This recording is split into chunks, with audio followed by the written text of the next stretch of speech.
દીપડાનું નક્કી નહીં. બાકી હાવજ તો હાવજ છે સાહેબ. એ તો કોઈ દી હા હા એ હું નથી માનતો કે કોઈ એને હેરાન ન કરે તો આપણને હેરાન કરે સાહેબ. એ તો હું કોઈ દી જીવતા સુધી નહીં માનું. પછી હાવજને આપણે બગાડી નાખ્યા, બહાર વયા ગયા, પછી હોય ને ભગવાન મામા એને પંડ્યા સાહેબ એને શાળા કરીને વાહે થઈને આપણે એને ક્યાંય ન રહેવા દઈએ તો પછી વસ્તુ આખી જુદી છે. પણ સાહેબ એની હાલ તો તમે જુઓ. હાવજના જેવું કોઈને હાલતા ન આવડે. હાવજના જેમ હાલતા શીખી જાવ તો દુનિયા દર્શને આવે. એ વાત પાકી છે. હા. અને એક સત્ય ઘટનાનો પ્રસંગ મને ભગવાન મામાએ આજ વાત કરી એટલે પંડ્યા સાહેબ કહું તમને. પરમાર સાહેબ આ વાત મારે ત્યાં હવે જવું પડશે. હું ભગવાન મને કહીશ. કાણેક ને મામા કાણેક નેસમાં આપણે માલધારીની દીકરી, હવે અત્યારે બેન દીકરી બા જુવાન થઈ ગઈ છે દીકરી, પણ એ દીકરી 5 વર્ષની હતી ત્યારે બનેલી ઘટના. મને હકીકત કીધું મારે ત્યાં મળવા જવું છે ને પછી બધે મારે અહીંથી અહીં લાઈવ આજે આ વિડીયો તો ઉતરે જ છે ને. હકીકત હાવજ શું છે એમાં મને થોડોક વધારે ટેકો મળી ગયો કે આ બને. હાવજની જૂની વાર્તાઓ ઘણી છે પણ ઘણાને બુદ્ધિશાળીને ઘણાને તો શું છે ગમે એ વાત કરે. એકચ્યુઅલી મારા મગજમાં તારે મગજ હોય તો બહેન રહેવા દેની. હવે એનાથી તો સેટું રહેવું. હા મૂળ વાવાઝોડા આવાજ ઊભા કરે, પૂરી વાત ન પૂગવા દે. એમ ક્યાં ને કઈ વાત કરી હોય ને ક્યાં કરીને ક્યાં ઉથમી નાખીને ક્યાં પુગાડે એ ખબર ન પડે. અમુકને તો એવી જ ટેવ હોય, તમે ગમે એટલો બીજી હોય ને ગમે એટલો કામમાં હોય ને તમે કહો ને હે તને ઓલી ખબર થાય હે કઈ હે મને તો વાત તો કરે. અરે પણ હું છે તારો ધંધો કરી નહીં. હવે કેમ પોતાને 2000 મળવાના હોય. એટલે કાણેકના નેહમાં એ દીકરી અત્યારે જુવાન થઈ ગઈ દીકરી, પણ 5 વર્ષની કે 6 વર્ષની ઉંમરની દીકરી હશે. એ દીકરી અત્યારે હજી છે નેહડામાં. મને મામાએ વાત કરી. એ દીકરી નેહડામાં તો શું હોય પારું વાસરું હોય ને એટલે ટીંબામાં સરતા સરતા આગા વયા જાય એમ વયા ગયા. એમાં એક દીકરી છોકરા રમતા રમતા બોર વીણતા કે આગા વયા ગયા હશે. બીજા છોકરા પાછા વળી ગયા ને દીકરી પારું વાસરુની વાહે વહી ગઈ.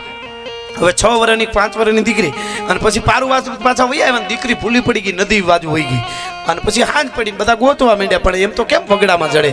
એ નદીના નીચે ક્યાંક છીપર પાસે ક્યાંક બેઠી છે, રોય છે દીકરી. બહુ રોતા રોતા નીંદર આવી ગઈ. અને મિત્રો બનેલી ઘટના છે. આ હાવજ સિંહ સાહેબ સિંહ, મને તો એમ લાગે કે સિંહમાં ભગવાન જ છે. એ હજી નરસિંહ એમાં છે. એ વાત પાકી છે એટલે હું આ વાત કરું છું. અને એ દીકરી અને ગોતે છે. રાતના 1:30 વાગ્યા સુધી દીકરીને ગોતી નેહડાવાળા 1:30 વાગ્યા સુધી. અને હજી તો હું આ બીજી વાર પાછી આ વાત સરખી કરી પણ મામાએ કરી એટલી વાત પરફેક્ટ છે. એટલે ગોત્યા પછી હાવજ ડણકું મારતા હતા. 2 બેલાડો ઊંઘતું હતું. ક્યારનું ઊંઘતું હતું એટલે એમ થાય કે ત્યાં તો જવાનું જ ન હોય. છેલ્લે કોઈ કીધું ક્યારના ત્યાં ઊંઘે છે એ બાજુ જોવા તો જઈએ. એમ રાતના 1:30 વાગે જોવા ગયા. એ નદીમાં ઉતર્યા એટલે છીપરમાંથી દીકરી હૂતી હતી અને પાયા હામાં વેકરામાં હાવજ બેઠા હતા. 2 ઓરાડું મારતા હતા. ગોવાળિયા નજીક આવ્યા એટલે હાવજ આગા વહી ગયા. એટલે દીકરીને પછી તો ઊભી કરી. પછી અહીંયા લોહી વ્યા જતા દીકરીના લોહી.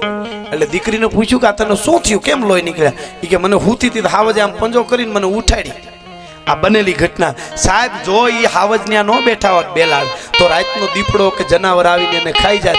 સાહેબ રાતના 1:30 વાગ્યા સુધી ગીરની દીકરીનું રક્ષણ કરીને બેલાડ બેઠો તો આ હાવજ ભલા માણસ. આ આપણી આ ગૌરવ આપણી ગીર, આપણે સમગ્ર ગીર કાંઠો ને આખી ગીર ગૌરવ લઈ શકે સાહેબ. આ વાત હું બધે કહી શકું.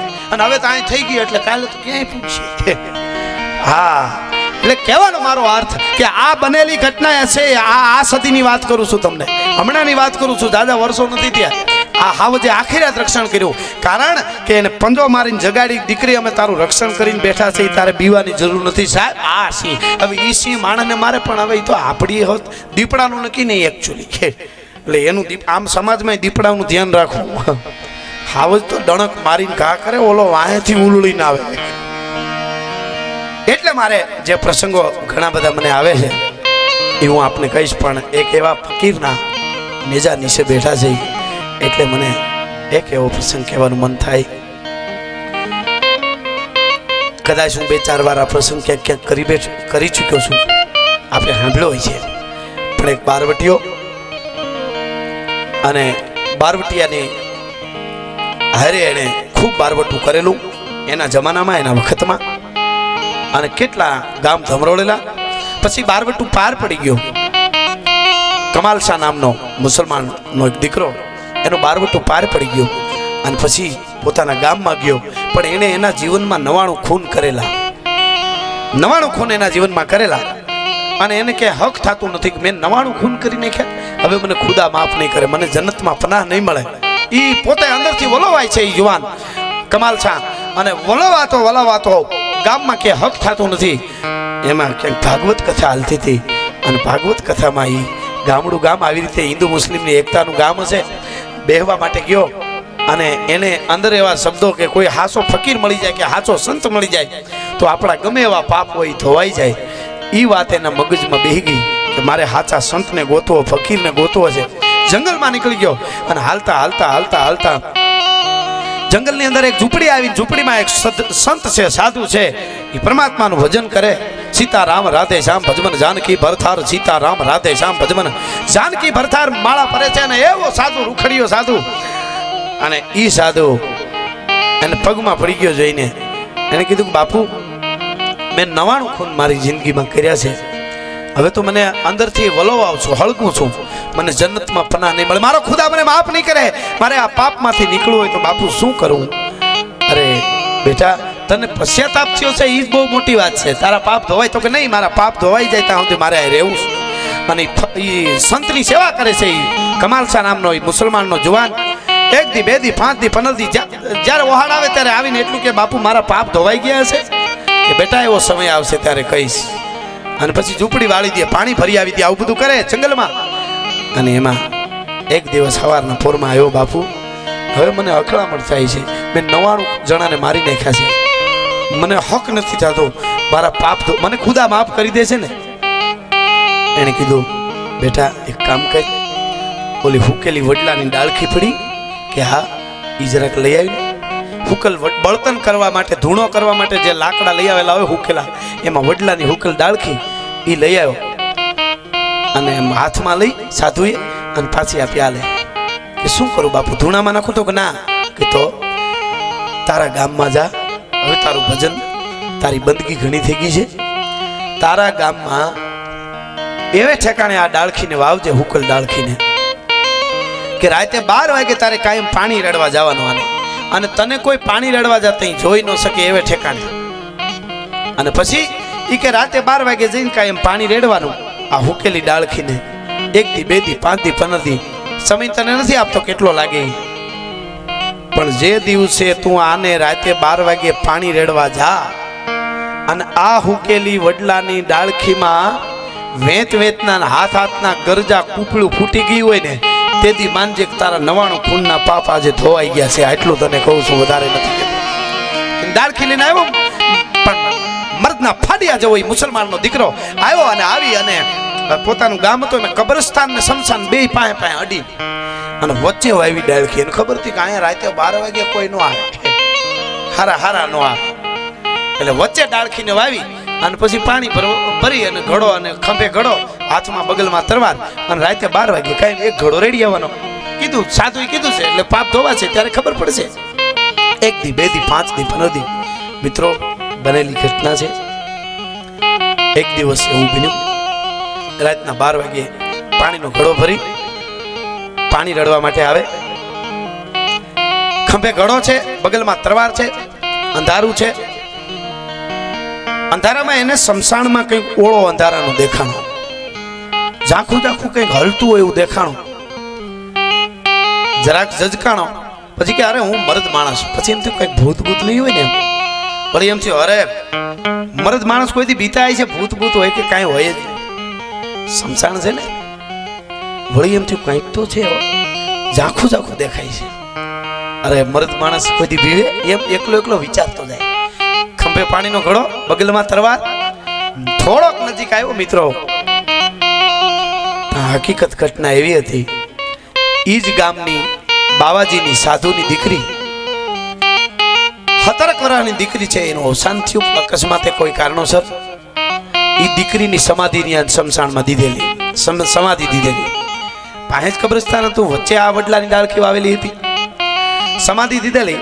અને ઈ જ ગામનો કોઈ નરાધમ માણસ, એની નજર ઈ દીકરી ઉપર હશે, કુડી નજર કાયમ. અને ઈ દીકરી જીવતા તો કોઈ દી એને કાંઈ કહી હેગ્યો નહીં. દીકરી તો પવિત્ર હતી, જીવતા કાંઈ કહી હેગ્યો નહીં. પણ મિત્રો દુનિયામાં ઘણા એવા માણસો હોય છે, કામી કુળ ન ઓળખે, લોભીને ન હોય લાજ, મરણ વેળા ન પારખે ને ભૂખ્યો ગણે નહીં અખાજ. એને એમ થયું કે જીવતા તો હું એને સ્પર્શ ન કરી શક્યો, પણ સમાધિ ખોળી અને એના ડેડ બોડીને એ દીકરીની લાશને બહાર કાઢી લ્યો જુલમ ગુજારવા માટે એ દીકરીની સબને બહાર કાઢી રહેલો બરાબર ધૂળ આખી કરી અને આમ કરીને દીકરીને આમ પકડીને આમ બહાર હજી કાઢી રહેલો એ નજીક ગયો આ માણસ કમાલ શાહ તો જોઈ ગયો ઓહો આ તો અમારા ગામનો ઓલો નરાધમ માણસ ઓળખતો તો હોય જ અને આ દીકરીની મયતને બહાર કાઢી રહ્યો છે શું કરવાનો છે એ બધી ખબર પડી ગઈ હાય હાય મનમાં વિચાર કર્યો મનોમન 99 ખૂન કર્યા છામ છામ છામ છામ છામ છામ રૂવાડા બેઠા થવા મનાણા ફરકાંત ભુજ થરકાંત આંગ ઉર રામ રામ ઉલટે હા હા હા કમાલ સા ધીરો ધીરો 99 ખૂન કર્યા છે ખુદા માફ નહીં કરે પાપ ધોવાના છે પણ તા તો આમ જોયું દીકરીની બરોબર લાશને પકડીને આમ બહાર કાઢી ઓલાય તા તો ભાઈ ખબર અંદરનો જનૂન જાગી ગયો અને આમ ધીરે દઈને ઘોડો નીચે મૂકી અને પોતાની પાસે તરવાર હતી ફરડાક કરતી બહાર કાઢી અને તેથી મનમાં ખુદાને કીધું તું ખુદા 99 ખૂન કર્યા છે અને આજ હો પૂરા કરું છું હવે તારે જ્યાં મને લટકાડો હોય ત્યાં લટકાડી દેજે ને જોજકમાં નાખો હોય ત્યાં નાખી દેજો 99 કર્યા હતા અને હો પૂરા કરું છું અને ગડગડતી દોટ કાચડું ધૂપ કરતો ઝાટકાનો ઘા કર્યો એક ફોડું ઓલાનું નરાધમનો આ બાજુ ઉરળી ગયું એક ફોડું અડધું આ બાજુ ઉરળી ગયું અને તડફડવા માંડ્યો અને દીકરીના શબને લઈ અંદર નાખી માથે ધૂળ વાળી બરાબર ધૂળ વાળી માથે પાણા મૂકી અને ઓલાના શબના એક કટકાને ઉપાડીને આમ ઘા કરી આવ્યો એક કટકાને આમ ઘા કરી આવ્યો અને પછી ઘડો મેલો તો ત્યાં આવી ખંભે ઘડો લઈ અને મિત્રો વડલાની ડાળખી પાસે આવ્યો ને તા તો હાથ વેતના ગરજા ફૂટી ગયા તા આવી રીતે પાપ ધોવાય આને જેહાદ કહેવાય એટલે આ વાત કરું છું આવી રીતે પાપ ધોવાય માય કાંગલાની પાસે કોઈથી ભગવાન ના આવે ખુદા નો આવે માતાજી નો આવે આ વાતો આ દેશની પણ એને કોઈ જન્મ આપે તો આ દેશની ધરતીની દીકરી જન્મ આપે કારણ કે જીજીબાઈ જેવી જનેતા હોય તો શિવાજી જન્મે જેવંતાબાઈ જેવી જનેતા હોય ને તો રાણો પ્રતાપ જન્મે અને કોઈ પણ મહાપુરુષ હોય એની જન્મદાત્રી દેવાજ બોદર લખી હકે કે રા રખતા વાત કરજો લખવું અઘરું તો છે પણ લખી હકાય પણ એ હોનબા હેરાણીને નિર્ણય લેવો તો કે એકના એક દીકરાને તૈયાર કરીને મોકલી દેવો તો એ નિર્ણય તો એને લીધો હતો ને એ નિર્ણય લેવો એ બહુ મોટી વાત છે એ જનેતા એ કોઈ શક્તિ નિર્ણય લઈ શકે એવી શક્તિની વાત મેં કીધું એમ નાની નાની વાતો મને પણ એક વાત હું ઘણી વાર કરી શક્યો છું એક દીકરીની વાત મને ગમે બહુ મોવાની પાસે પિથલપર અને કેરાળા ગામ રાજુભાઈ અને કોળીની દીકરી અને રખમાઈ એનું નામ પિથલપર ને પાદર રે કેરાળા ને પાદર રખમાઈ પાણીડા એલી એ રખમાઈ નામની દીકરી 17 વર્ષની દીકરી સંવંત 1875 ફર હરિયા ફરંગાણ ધર હોરઠ જોગો ધણી અને ખોબળ તલ ખુમાણ એ વખતે અંગ્રેજો પેલાવેલા ઘોઘાના દરિયેથી ઉતર્યા પેરમબેટમાં અને એક અંગ્રેજ અધિકારી ફાટી ધોવાડે ગયેલો હતો એ તોપાવાળો હાલ્યો આવે ને એની હારે એના બધા માણસો હાલ્યા આવે ને ફાટી ધોવાડે ગયેલો અંગ્રેજ અને એમાં એ રખમાઈ નામની કોળીની 17 વર્ષની દીકરી પાણી ભરવા જતી હતી રૂપના આભરણ જેવી દીકરી અંગ્રેજ ગોરો જે હતો એ દીકરીના રૂપમાં એટલો બધો મોહી ગયો કે એવું રૂપ કોઈ દી જોયેલું નહીં અડી કાઢીને બાવડું પકડ્યું એને એમ કે અમારાથી ગુલામ છે આ બધા મને શું કરી શકે અને એમાં બાવડું પકડ્યું પણ સિંહણની જેમ હાથમાં પાણી ભરવા જતી હતી હાંડો અને તાવણ હતા એ ગોળી હાથમાં હતી આમ કરીને આમ ઘા કરવા જાય ઘા કરતી અંગ્રેજ ટોપાવાળો કૂદકો મારીને હટી ગયો અંગરક્ષક આડા ફરી ગયા એના ખોપરામાં ઘા લાગ્યો દીકરી ઘેરે વહી આવી ઘેરે આવીને બાપુને કીધું બાપુ જે નાનુડા કોળી આરે મારું હક પણ થયું છે લગ્ન નહોતા થયા છે એને સમાચાર આપો શું સમાચાર કે મને ઝેરની તાહળી પાઈ દે પણ શું થયું બેટા એ તો વાત કર કે અંગ્રેજ અધિકારીએ બાપુ મારું બાવડું પકડ્યું ખાલી બાવડું પકડ્યું તો એ દીકરી એમ કહેતી હતી અને અત્યારે અમુક જગ્યાએ વધારે થાય તો માફ કરજો પણ હાથની આટીયું નાખીને જતા એને કોઈ પૂછે એ કોણ હતો એ તો મારો બોયફ્રેન્ડ હતો હે તને કરડે કાળો તરો નાગ